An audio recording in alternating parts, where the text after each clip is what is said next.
Bismillahirrahmanirrahim.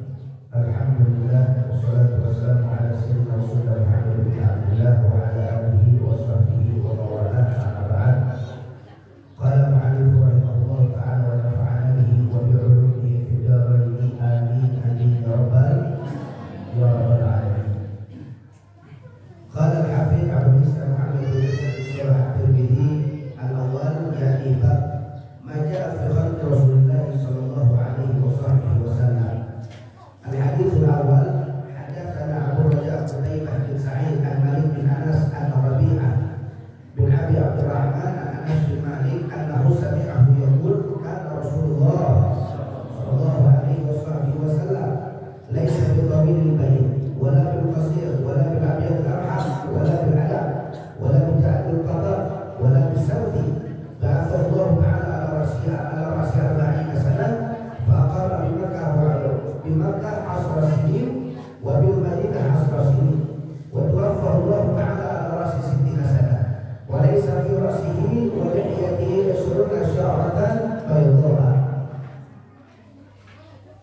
الحديث الثاني حدثنا حميد بن مسعدة البصري حدثنا عبد الوهاب الثقفي عن حميد عن أنس بن مالك قال كان رسول الله sallallahu alaihi wasallam rab'atan laysa bitawil wala bilqasir hasanul jism wa kana sya'ruhu laysa bijahdi wala bisawala wala sabti asmaril lawn idza masa yatakaffaru. Bismillahirrahmanirrahim. Assalamualaikum warahmatullahi wabarakatuh.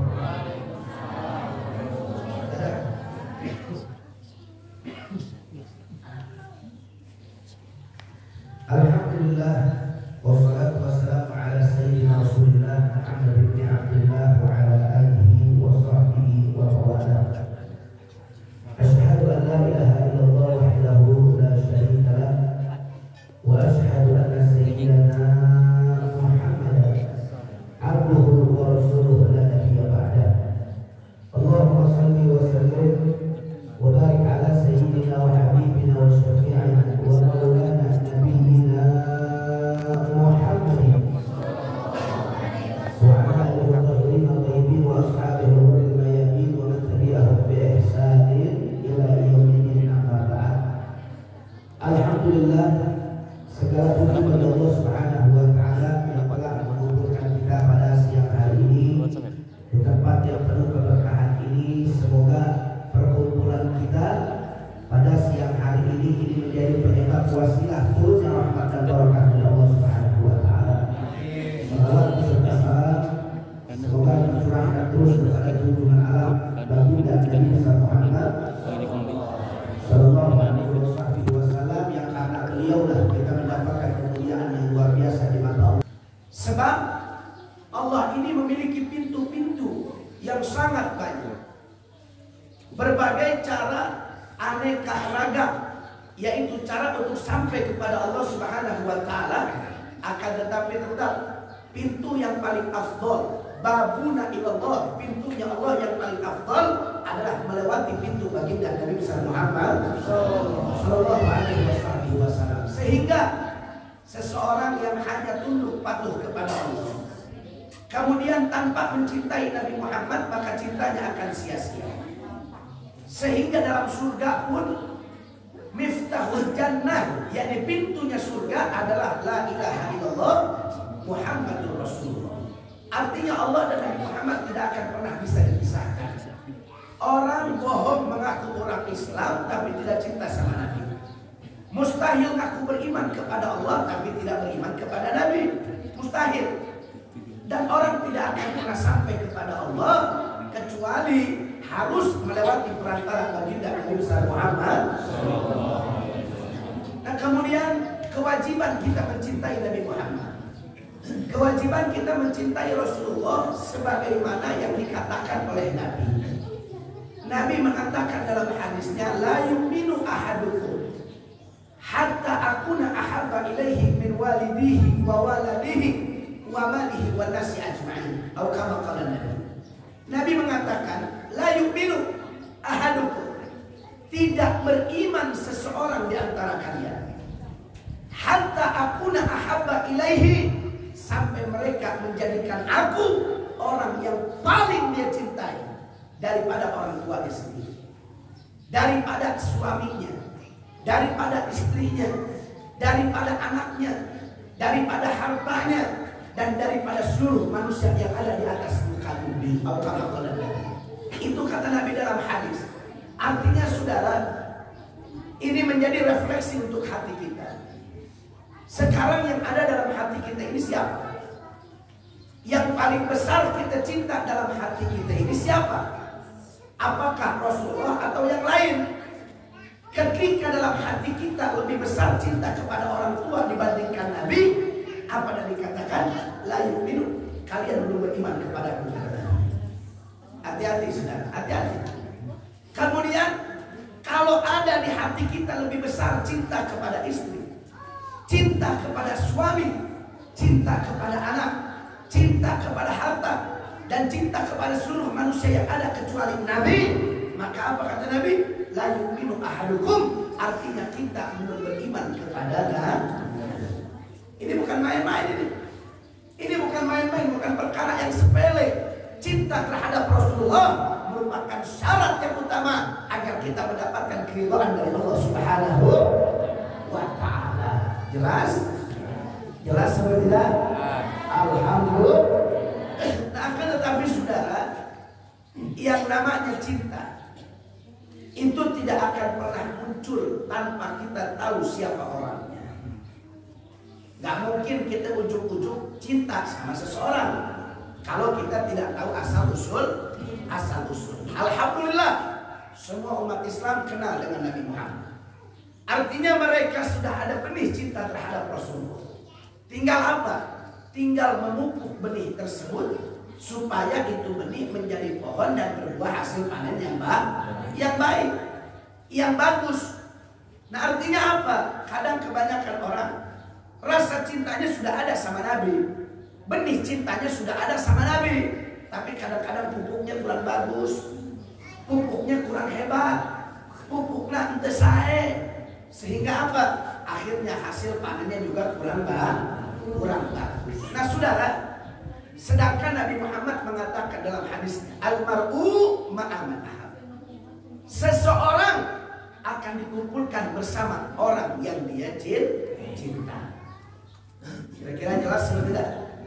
Makanya ini sangat penting sekali, menanamkan kecintaan kepada Rasulullah, kemudian memupuk cinta tersebut yang semakin baik. Itu merupakan salah satu jalan agar kita selamat dari dunia sampai akhirat. Nah saudara, kalau hanya kenal saja, belum tentu dia ada rasa cemburu, belum tentu dia ada rasa sayang. Karena kenapa? Kenalnya hanya sebatas kenal. Sedangkan Nabi Muhammad dikatakan apa dalam hadis? Dalam hadis dikatakan man ra'ahu badihatan habba wa man khalaqahu ma'rifatan ahabba. Orang saudara, kalau ada orang yang ketemu sama Nabi, papasan sama Nabi di mana, dia belum tahu soal Nabi Muhammad. Apa yang terjadi? Maka mereka pasti akan terbius dan terpesona dengan haibahnya Nabi Muhammad. Tapi manakala dia sudah duduk bersama Nabi, dia sudah bergaul dengan Rasulullah, dia mengetahui dalamannya Nabi Muhammad, maka apa dalam hadis tersebut? Ma'rifatan, orang yang mengenal beliau, ahabbah, demi Allah mereka pasti akan jatuh cinta kepada Nabi Muhammad. Itulah hakikatnya Nabi Muhammad.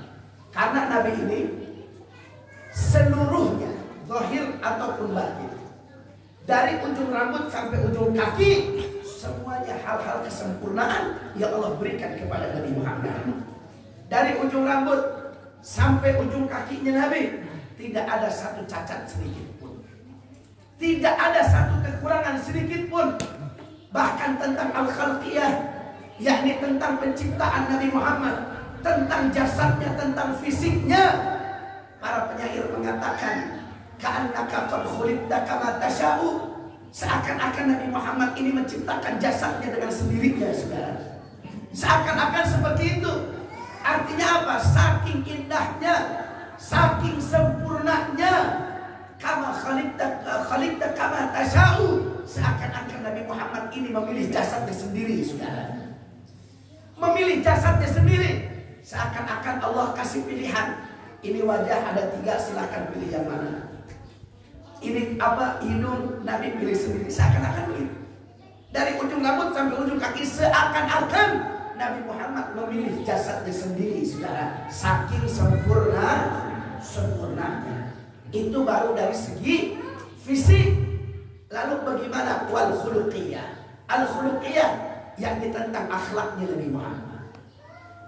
Itu merupakan batinnya Rasulullah, merupakan sanubariknya Rasulullah, merupakan jiwanya Rasulullah. Bukan hanya jasadnya saja, tapi sanubariknya pun diberikan kesempurnaan oleh Allah Subhanahu wa ta'ala. Segi fisik Nabi paling sempurna, segi jasad Nabi paling sempurna. Allah menciptakan ketampanan 100%. Dari 100%, Allah bagikan 25% ketampanan tersebut kepada anak cucu Adam. Dari zaman Nabi Adam sampai yaumil qiyamah, seganteng-gantengnya orang, hanya mereka 0,0,0,0,0,0,0% sekian, saudara. Itu seganteng-gantengnya orang. Dari zaman Nabi Adam sampai nanti yaumil qiyamah, mereka hanya 0,0 sekian. Kemudian 25%, Allah berikan 25% tersebut kepada Nabi Yusuf alaihissalam. Nabi Yusuf alaihissalam, mukjizatnya adalah ketampanan beliau. Sebagaimana sama kita tahu bagaimana riwayat Nabi Yusuf alaihissalam ketika dipamerkan, yaitu oleh tuan putrinya, siapa? Siti Zulaikha, yakni Nabi Yusuf dipamerkan oleh Siti Zulaikha ketika itu, saudara. Ketika itu dalam riwayat, Siti Zulaikha ini mengundang wanita-wanita bangsawan, anak-anak raja diundang sama Siti Zulaikha. Mereka suruh duduk, disediakan buah. Kemudian Nabi Yusuf dipamerkan keluar dari kamarnya untuk membawa buah untuk Siti Zulaikha. Akhirnya apa yang terjadi? Ini perempuan-perempuan yang sedang mereka memotong daripada buahnya, mereka pegang pisau, pegang buah. Tiba-tiba Nabi Yusuf keluar dari kamarnya.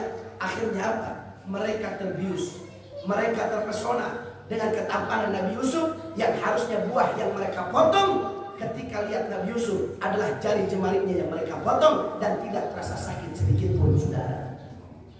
Itu ketampanan Nabi Yusuf.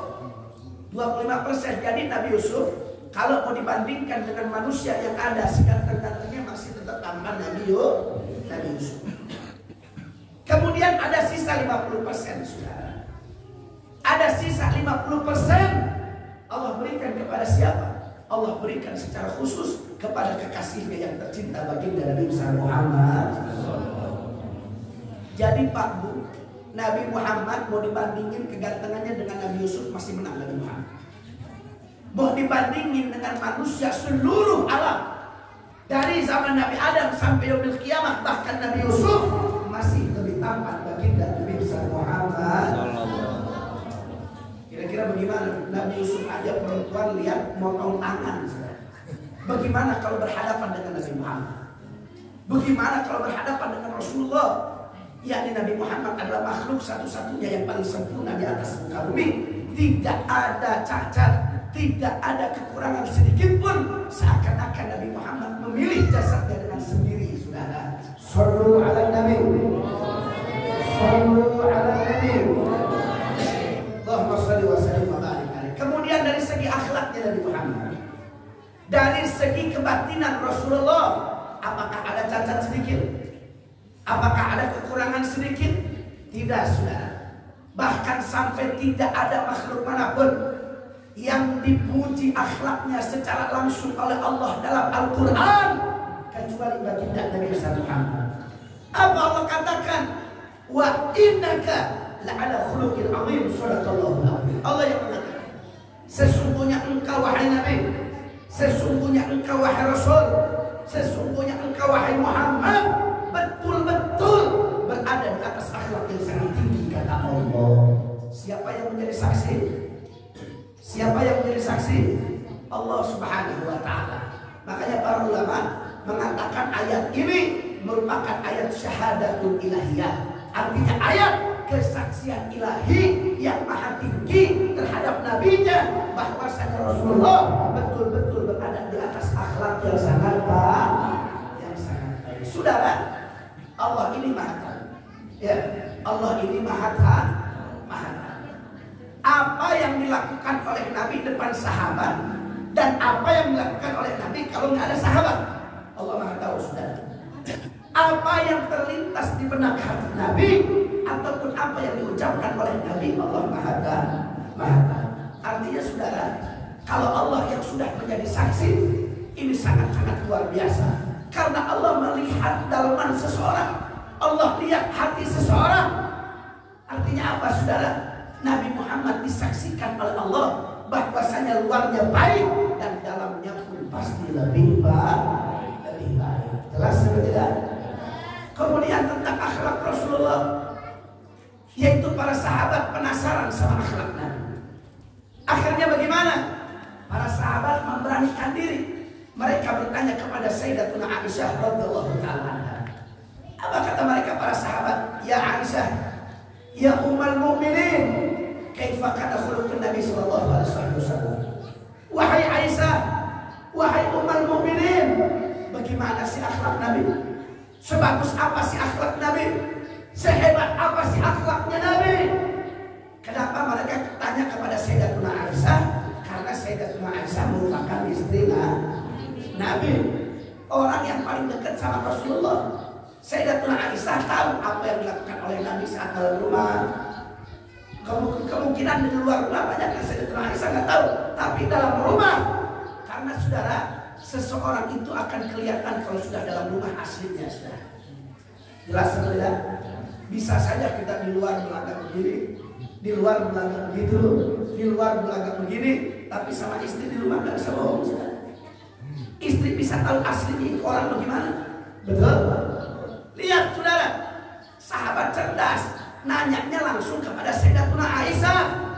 Akhirnya apa kata Sayyidatuna Aisyah? Beliau mengatakan dengan jawaban yang ringkas, jelas, singkat, tapi padat. Apa beliau jawab? Wahai para sahabat Rasulullah, kalau kalian pengen tahu akhlak Nabi, karena khuluqul Quran, subhanallah.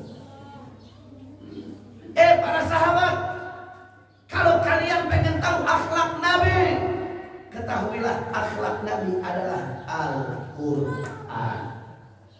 Kemana Al-Quran itu membawa, kesanalah Nabi Muhammad akan mengikuti. Al-Quran nyuruh sholat, Nabi yang paling pertama sholat. Al-Quran suruh puasa di bulan Ramadan, Nabi pertama kali puasa di bulan Ramadan. Al-Quran bilang haram, Nabi katakan haram. Al-Quran bilang halal, Nabi katakan halal. Al-Quran bilang hak, Nabi katakan hak. Al-Quran bilang batil, Nabi katakan batil. Tidak pernah Nabi Muhammad mengharamkan yang halal, apalagi menghalalkan yang haram, saudara. Nggak pernah. Itulah akhlak baginda Nabi Muhammad. Itu dari segi akhlak yang kelihatannya istimewa, saudara. Tapi lihat cara makan Rasulullah. Satu saja kita lihat, saudara. Diperhatikan. Nabi Muhammad itu kalau makan korma, tahu korma? Tahu korma? Itu korma, Nabi ambil itu korma, kemudian Nabi masukkan ke mulutnya, Nabi kunyah, ada bijinya, bijinya Nabi gimanain? Bijinya itu Nabi nggak ambil pakai tangan ini lagi, saudara. Itu biji korma Nabi letakkan di sela-sela jari-jari, Nabi taruh di sini, Nabi letakkan begitu, saudara. Akhirnya kemudian Nabi buang. Apa hikmahnya, saudara? Apa hikmah? Ada yang bisa lebih dalam berpikir? Lihat saudara, bagaimana indahnya akhlak adab Nabi Muhammad dalam makan korma. Kenapa ditaruh di sini itu biji korma? Karena itu biji sudah bercampur dengan liur Nabi Muhammad. Kalau Nabi ambil pakai jarinya lagi, diambil begini, Nabi pasti ngambil korma yang lain. Nabi nggak mau liurnya bercampur dengan apa namanya? Menyentuh dengan korma-korma yang lainnya, saudara. Karena banyak yang makan di sana. Ada yang begitu makan? Kalau kita kumaha? Namun orang kadang-kadang ya contoh lah metis, ngerujak, ngeruk, ada mangga kita ambil, terus sambal, karena sambal kita makan setengah. Ini ada bekas jikong kita. Dicoel ke deui. Leras? Leras? Makanya lihat akhlak Nabi yang sedikit, yang begitu sudah indah luar biasa. Itu korma nggak diambil lagi karena Nabi tahu di sahabat mau makan korma, takut ini air liur Nabi bercampur dengan korma-korma yang lainnya. Saking apa? Mengedepankan akhlak kepada manusia, adabnya begitu tinggi di hadapan manusia. Alhamdulillah. Itu baru satu akhlak Nabi. Bagaimana akhlak Nabi yang lainnya? Makanya tidak ada orang yang mengenal Nabi kecuali yang dia temukan hanya keindahan dan kesempurnaan. Tidak ada. Tidak ada. Orang semakin kenal sama Rasulullah, maka mereka akan semakin tersipu malu di hadapan Nabi Muhammad.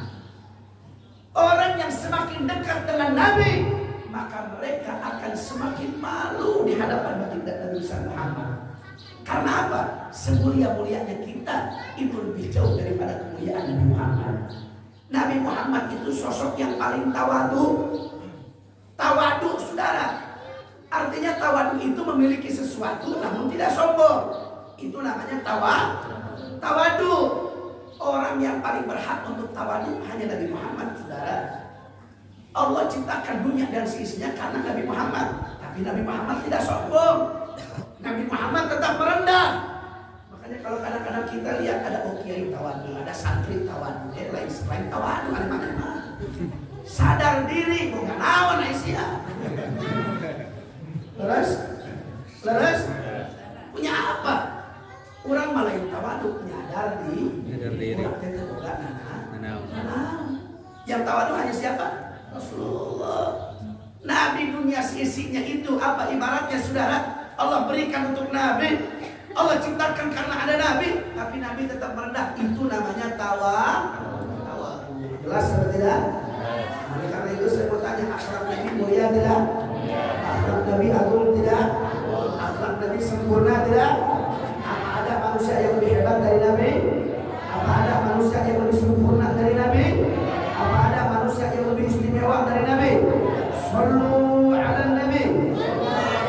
Allahumma shalli wa sallim wa barik alaihi. Ahibahil kiram, lewat kitab inilah kita sedikit bisa mengetahui daripada lautan keindahan Nabi Muhammad. Karena berbicara tentang Nabi Muhammad, laukanatil biharu midadan wal asjaru aqlaman. Andaikan yaitu laut menjadi tinta, pepohonan menjadi pena, maka niscaya itu semua akan habis dan belum selesai untuk menggambarkan kesempurnaan Nabi Muhammad. Gak bakal selesai, sudah. Nabi Muhammad ini adalah kemuliaan, kesempurnaan dan keindahan. Nah, dari kitab ini sedikit kita bisa melihat bagaimana sepercik tentang keindahan baginda Nabi Muhammad. Insya Allah. Ini kitab Asy-Syama'il Muhammadiyah, kitab yang dikarang oleh Al-Imam Al-Hafidz Abu Isa Muhammad bin Isa bin Surah At-Tirmidzi, atau yang sering kita kenal dengan Imam At-Tirmidzi. Imam At-Tirmidzi adalah sosok ulama, yaitu ulama hadis yang sangat terkenal hadis-hadisnya. Dan beliau banyak karangan kitab yang lainnya. Salah satunya adalah karangan kitabnya adalah Asy-Syama'il Muhammadiyah. Jadi di kitab ini menjelaskan tentang kedua sisi Rasulullah, al-khalqiyah wal khuluqiyah, menceritakan tentang fisik Nabi, juga menceritakan tentang akhlaknya Nabi. Fisik Nabi mulai dari ujung rambut sampai ujung kaki Nabi dibahas di sini. Wajahnya Nabi bagaimana, bentuk hidungnya bagaimana, bentuk matanya bagaimana, bentuk wajahnya, posturnya, tubuhnya bagaimana, itu dibahas di kitab ini. Nah, ini adalah matanya, seperti ini mata. Ada syarahnya namanya Syama'ilin Nabi. Dan saya himbau untuk bulan depan usahakan sudah pegang ini kitab. Ini kitab ada harganya cuma 50.000. Ada di sini di toko kitab Garut, tempat kami Fahmi Al-Munawwar. Ada di toko di kitab di Garut, nanti dikoordinir sama Ustaz Dadan. Siapa saja nanti yang mau beli koordinir sama Ustaz Dadan, biar Ustaz Dadan yang beli di sana. Insya siap beli kita? Siap beli kita? Siap.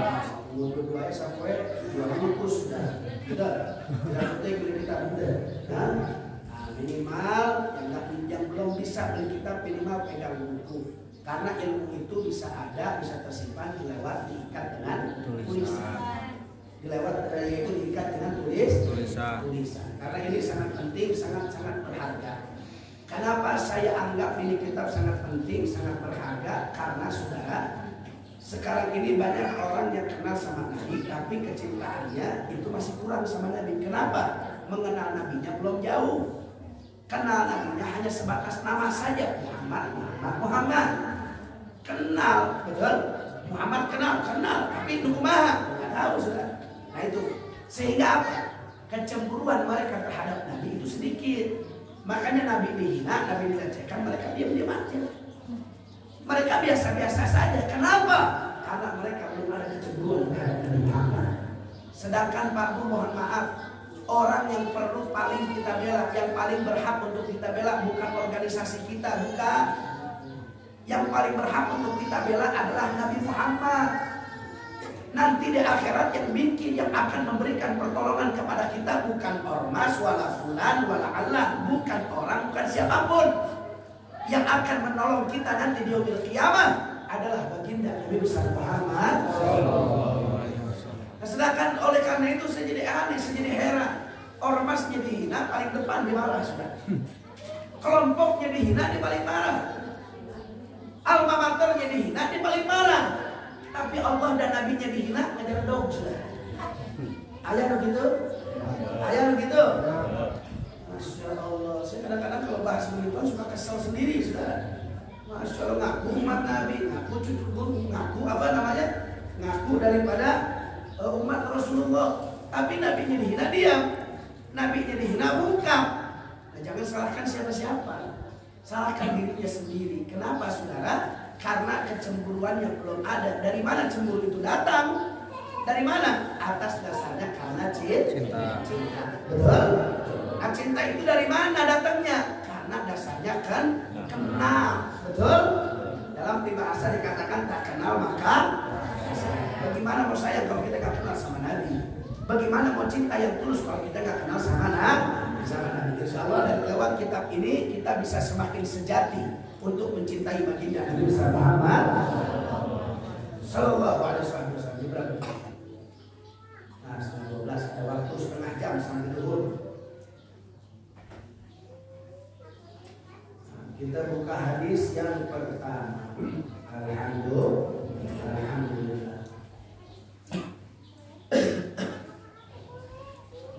Bismillahirrahmanirrahim. Al-awwal bab ma jaa fi khalqi Rasulullah sallallahu alaihi wasallam. Ya, ini yang pertama, yaitu menerangkan tentang bab apa-apa yang ada pada jasad atau fisik Nabi. Hadisnya yang pertama, hadatsana Abu Raja Qutaibah bin Sa'id an Malik bin Anas an Rabi'ah bin Abi Abdurrahman an Anas bin Malik annahu sami'ahu yaqul. Jadi hadis ini dari Sayyidina Anas bin Malik ini salah satu sahabat terdekat Nabi Muhammad. Sayyidina Anas bin Malik ini salah satu sahabat yang paling tahu tentang Rasulullah, karena kedekatannya dengan Nabi sangat-sangat luar biasa. Nah, jadi hadis ini diriwayatkan yaitu dari Sayyidina Anas bin Malik.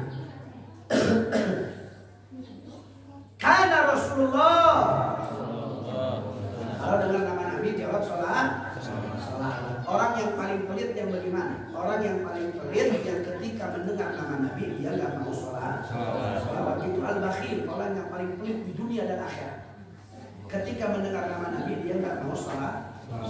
Jadi kalau dengar kata Nabi jawab sholat. Hanya sholawat ini saudara sebenarnya mudah, gampang. Syekh Muhammad bin Alwi al-Maliki al-Hasani al-Maki beliau mengatakan apa? Sholawat ini sahlah, lakin yahtaj ila taufik. Sholawat ini mudah, tapi nggak semua orang Allah berikan taufik untuk bersolawat kepada Nabi Muhammad. Mudah-mudahan kita selalu dengan taufik Allah untuk bersolawat kepada Nabi. Jadi kalau dengar nama Nabi jawab sholat. Karena Rasulullah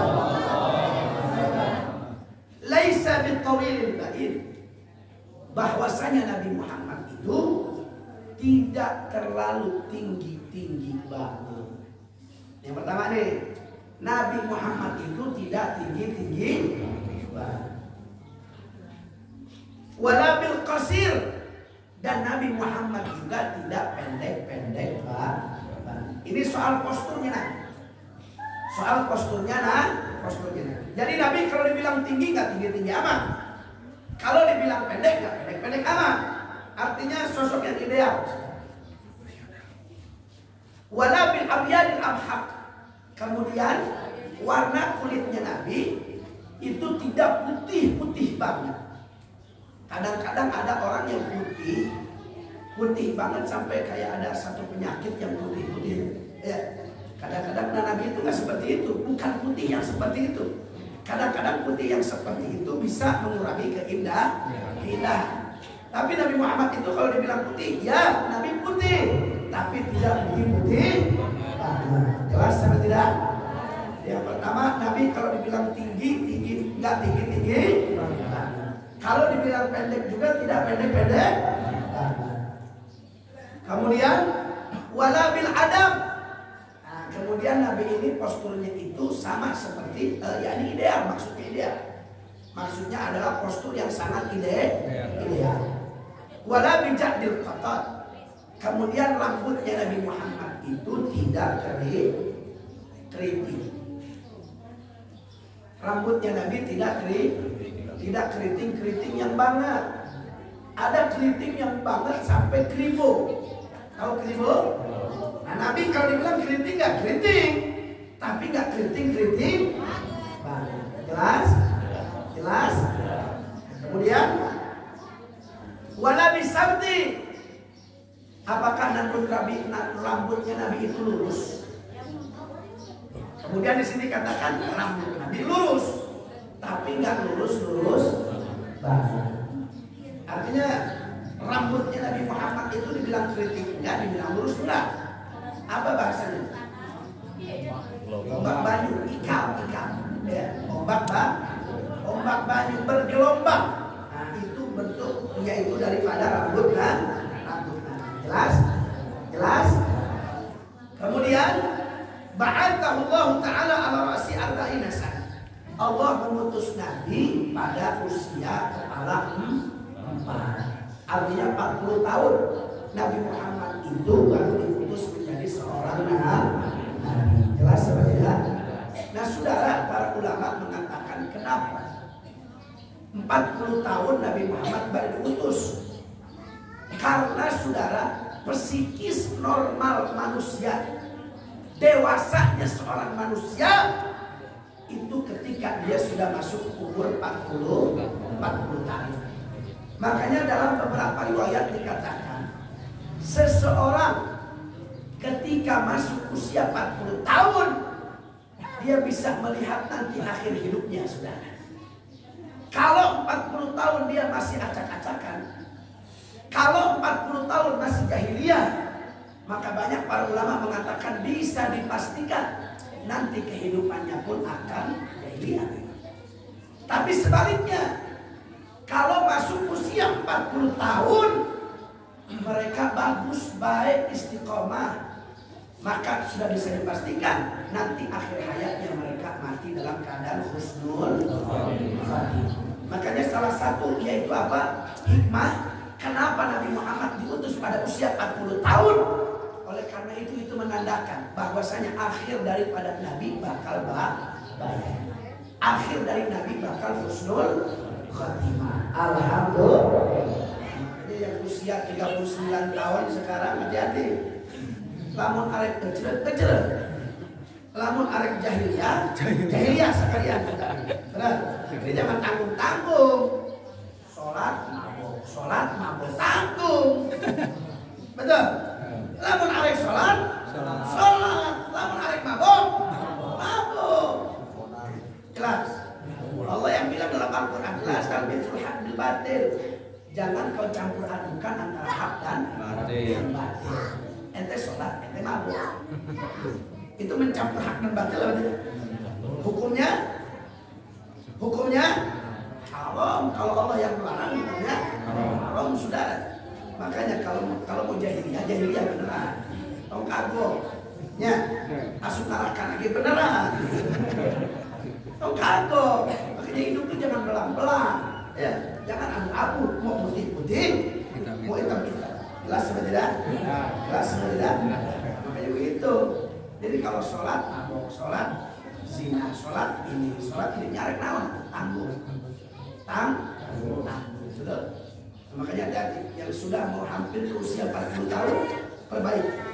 Yang sudah lewat dari 40 tahun, ayo banyakin tobat sama Allah Subhanahu wa Ta'ala. Banyakin minta ampun sama Allah, perbaiki kehidupan kita.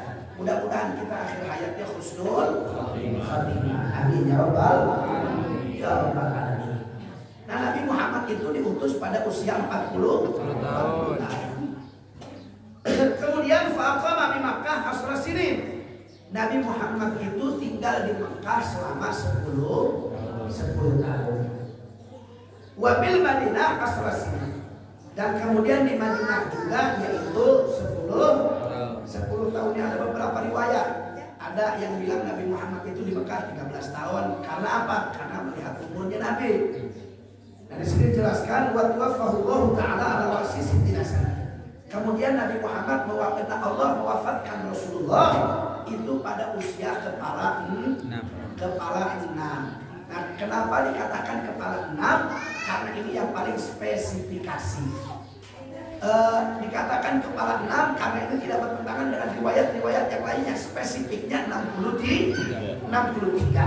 Nah, di sini kenapa beliau yaitu Anas bin Malik mengatakan kepala 6 karena tidak bertentangan dengan riwayat yang lain.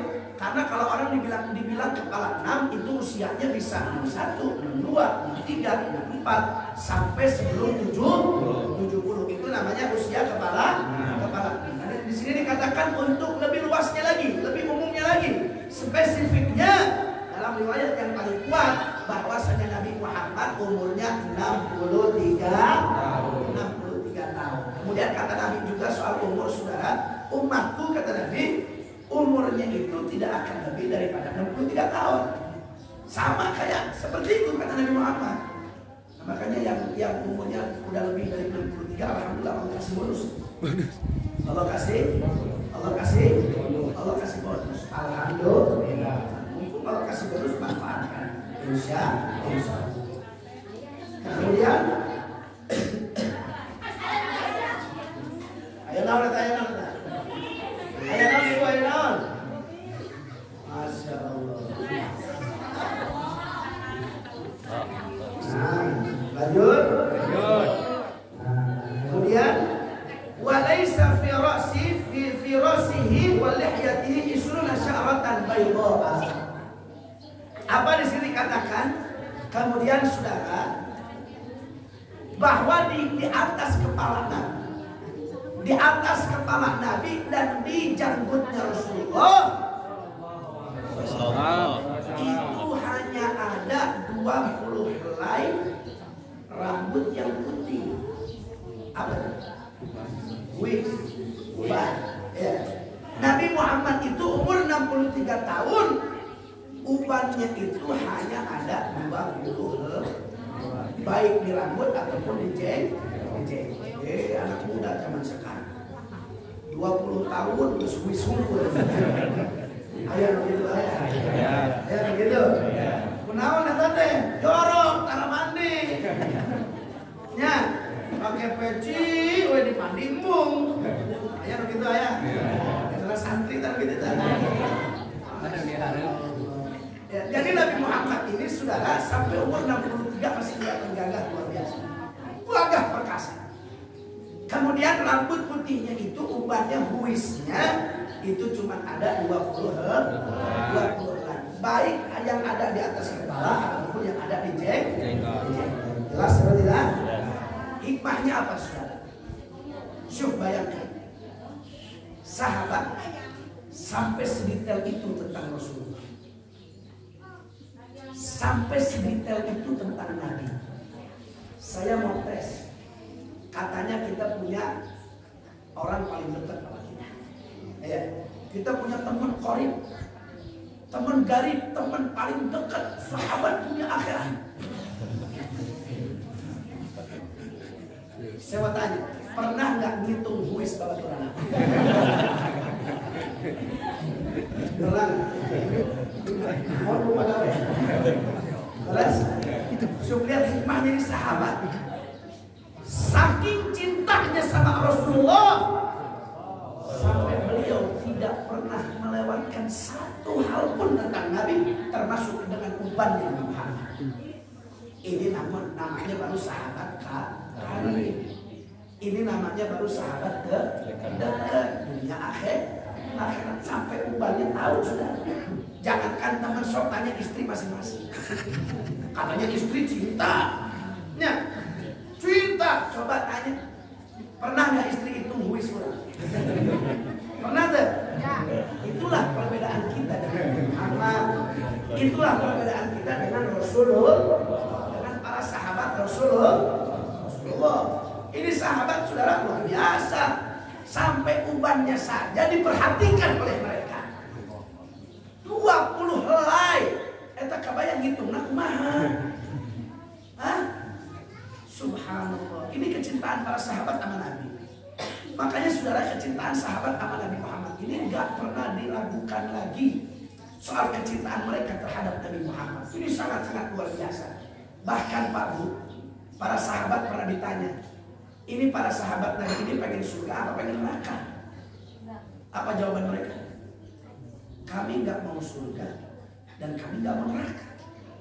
Yang kami pengen apa? Kami ingin selalu dekat dengan Nabi Muhammad.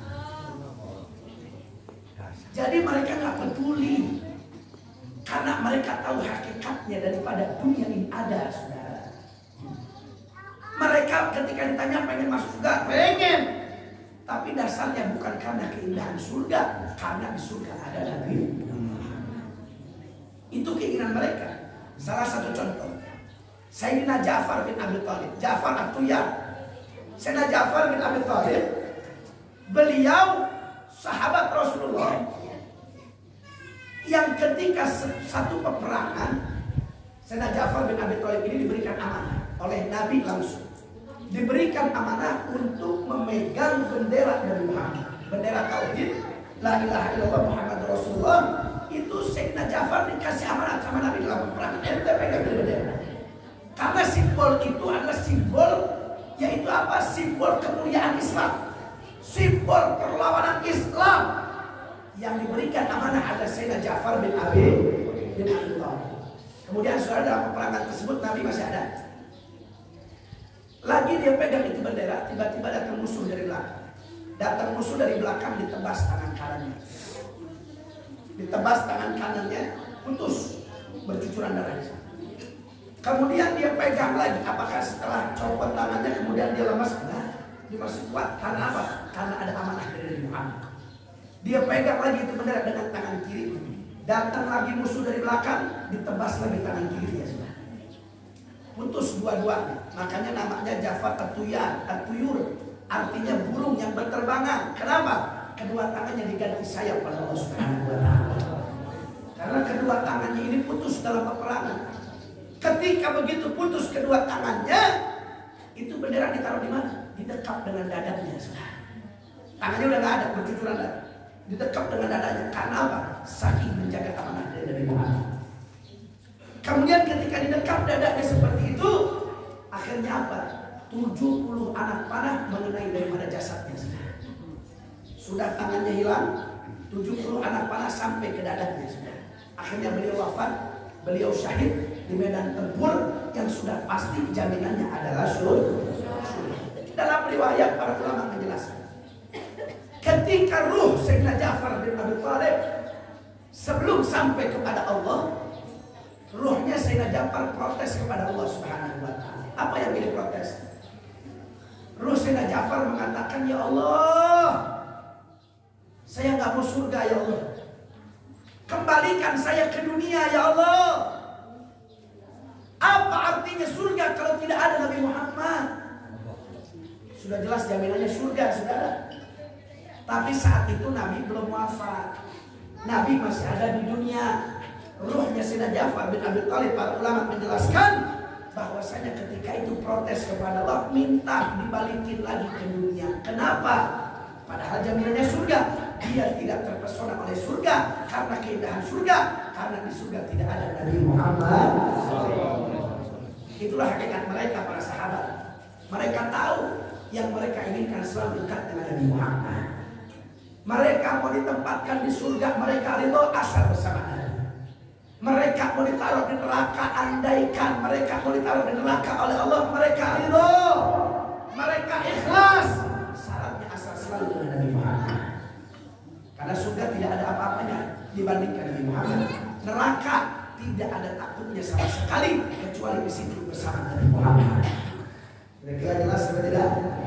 Makanya sedekat itu para sahabat, secinta itu para sahabat dengan Rasulullah, sampai soal uban, soal kuis mereka perhatikan dan mereka hitung. Saat akhir wafatnya Nabi, mereka hitung hanya ada 20 helai. Alhamdulillah. Alhamdulillah.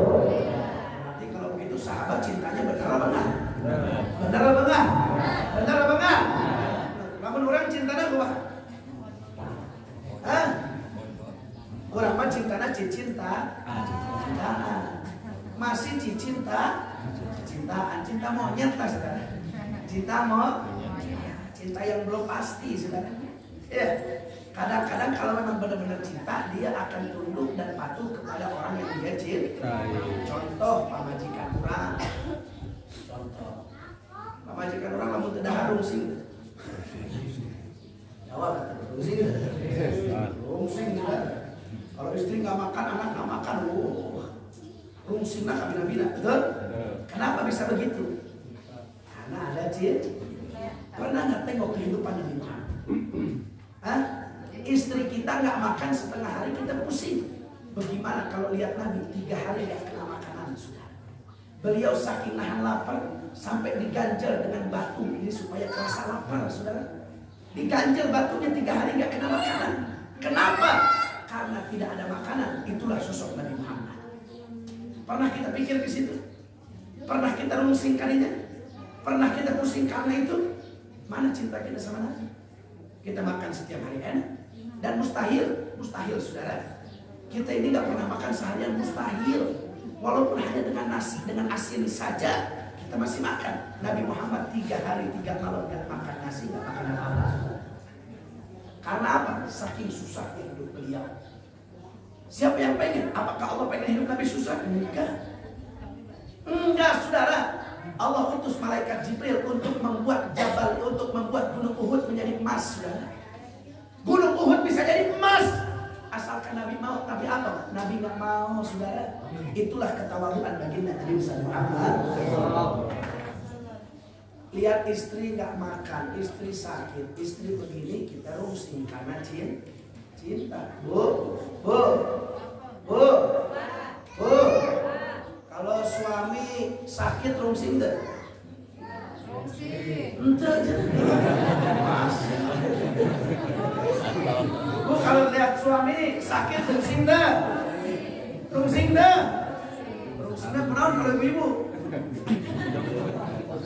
Rungsingnya usaha jadi rungsing. Masya Allah. Ayah begitu ayah. Bismillahi wa inna ilaihi raji'un. Artinya saudara, kita akan tunduk dan patuh kepada orang yang kita cintai. Itu kalau namanya cinta. Mau tidak mau, itu apa? Konsekuensinya seperti itu. Itu namanya cinta. Mau tidak mau, suka tidak suka, dia harus tunduk dan patuh kepada orang yang dia cintai. Kalau kita kumaha? Orang apa kadang-kadang syariat Nabi Muhammad oke kalau bahan jauh. Nya. Bicara masalah sunnah zaman sekarang. Ketika dikasih tahu ini sunnah, kenapa sunnah ini main wajib? Benar? Ada teman sunnah iya, kunaon cenah ditanya. Kunaon salat teh make siwak? Sunnah dan wajib. Betul? Aya begitu? Kalau sahabat dulu ditanya kenapa ente pakai siwak? Jawabannya apa? Karena ini sunnah Nabi. Makanya saya lakukan. Kalau zaman sekarang, sunnah Nabi iya, lain wajib. Ayo begitu.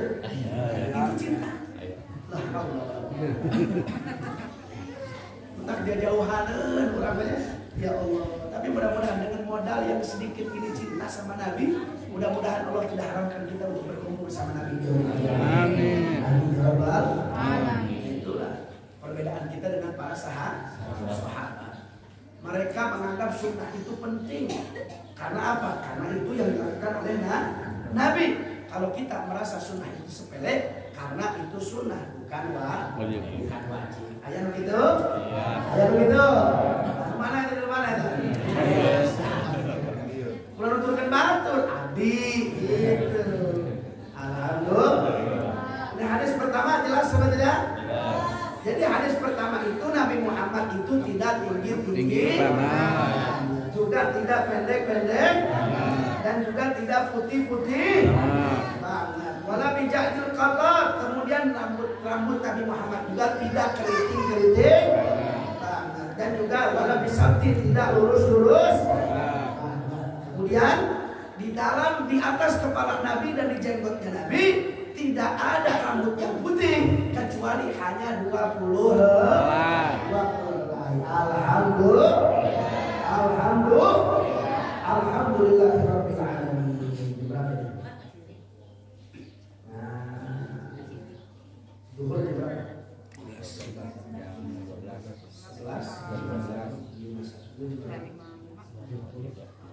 Alhamdulillah. Wallahu a'lam bishawab. Mudah-mudahan Allah kasih kita kesempatan lagi bulan depan.